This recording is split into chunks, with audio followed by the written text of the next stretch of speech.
Welcome to the Rustic Garden. Today I'm going to talk to you about how do you select tomatoes from nurseries like Home Depot and Lowe's, because you want to get them when they're healthy. Plants that sit there too long really get stressed out, they get sick, and they have problems. You can save them.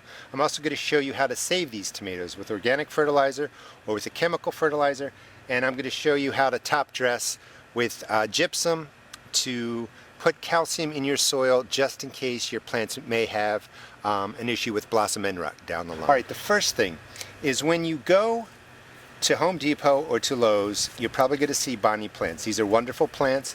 They always come off the truck healthy, and that's the tip. I just spoke about that in the last video. Is when you go to the nurseries, ask the employees when the vegetable truck shows up, on what day, and you really want to get the plants within about 5 to 7 days of them coming off the truck, because they're going to start out beautiful. They're going to be green, they're going to be healthy, no discoloration of any color. A little bit of purple's okay, but you don't want a lot of purple. No yellow, no diseases. The roots on the bottom, if they have them coming out, are nice and white and healthy. That's what you want to look for. So these are the healthy plants. Now when you get them home, water them nicely, put them in the shade. Don't let them sit out in the sun, because if they're sitting out in the sun and you don't get to planting with these peat moss type pots, this can dry out really fast, and if the whole root system dries out, you're going to stress and possibly damage your plant. Now, as time goes on, when you're getting into the 7th day, the 10th day, the 14th day, really the second week, the tomatoes there are going to look like this.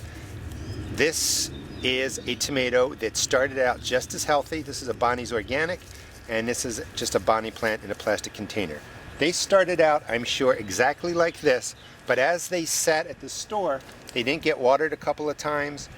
They're not getting fed, and when they do get water, the water just washes everything out. All the good fertilizer gets washed out.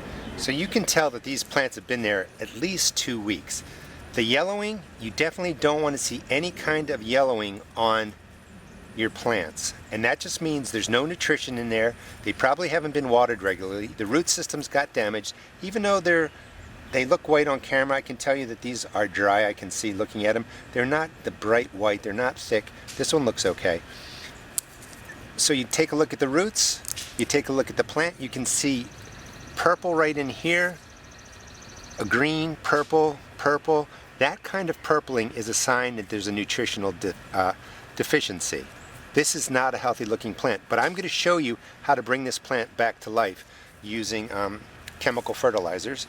I'm also going to show you how to bring this back to life using fish emulsion, an organic fertilizer. You also, when you start seeing the plants flower, that means that they've been sitting at the nursery for quite a long time. And again, all this yellowing, purpling, this is a sign of a plant, a transplant, has just been sitting too long at your Home Depot, at your Lowe's, and you don't really want to buy these. Now, if you bought a plant and you got something like this, and you got it home and you just weren't able to get it into the ground or a container right away, I'm going to show you how to take care of that. And we'll be able to bring these back to life. But they are stressed, so they're going to take some time to recover. They're going to grow a little bit more slowly than healthy plants, but you can get these back on track. And then just one more plant, and then I'm going to show you about putting down some calcium. This is a plant that I'm growing, one of my transplants, and you can see a little bit of purple here. That's okay. Tomatoes can have some purpling, but this one is starting to run out of fertilizer too. So this one has to be fed, but this is just the starting sign. When you go to a nursery and you can get a plastic cup, not a peat pot like this, you can pop the plant out, and definitely do that. You want to find a plant that's not too tightly curled here, nice white roots, and that's one way too to check to see if you have a healthy plant. So let's use these plants here. They've been growing here for, I don't know, about 4 weeks. Sometimes your tomato plants can get blossom end rot. Blossom end rot is when you get a nice tomato, it turns color, and the bottom all browns out. That happens really for 2 reasons. Either there's not enough calcium in your soil, or your plant can't get the calcium.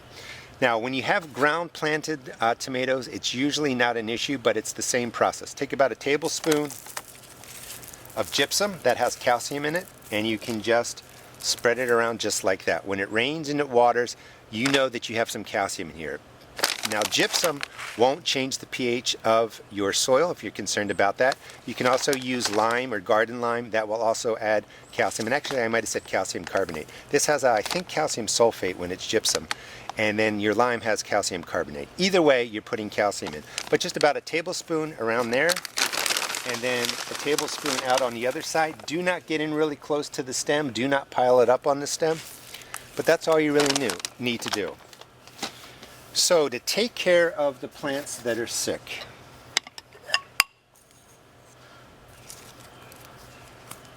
we're going to do this pretty simply. We're going to mix a chemical fertilizer. Let's do that one first.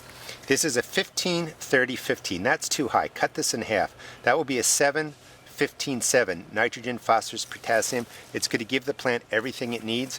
In cases of emergencies like this, I like using the chemical fertilizers because it gives your plant everything. You can actually bring this down to a quarter dose too. So you want to stay around a 5-5-5 NP and K. But this also has, when you read it, it has the second level of macronutrients, I think, are sulfur, calcium, magnesium. It also has micronutrients. So this plant's going to get everything it needs. So just mix it up at a half strength or a quarter strength. Water it in. I like to put it in a bowl. Put some in there. You don't want this to dry out. I overwatered it a little bit, so when that's done, I'm going to pour out a good bit of it. But that's all you want to do. Now, put this into the shade, let the plant rest, and in the next tips video, I'll show you how these two plants do. This one's going to get fish emulsion. That's organic. It's a 5-1-1 fertilizer. And when these issues show up, it's mostly an issue of nitrogen. You just want to get them the nitrogen. They'll green up. They'll take care of themselves. And for the fish emulsion, same thing. Just follow the instructions. Water it in, and after the water goes through the plant, this one's not even absorbing it. That's how dry the soil is. So you can tell by the way that they're absorbing water, something's not even right with the soil.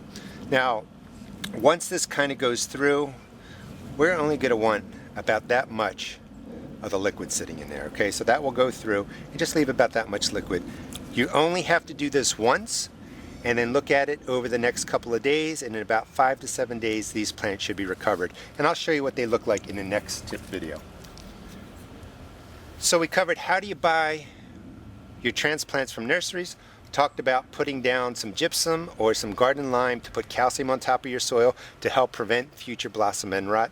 Blossom end rot, again, can be because you don't have calcium in the soil, or it can be due to not watering your plants correctly, or that they dry out, the roots get damaged. There's calcium there, but the roots can't pull out the calcium. In any event, putting in extra calcium can help your plants. I'll probably do these videos about every 10 to 15 days, so you can see the changes when I'm working on plants that have problems or diseases, and hopefully I get through 6 or 8 tomato tips for this season. Hope you enjoyed the video. Please check out my garden and seed shop at www.therustedgarden.com. Thanks.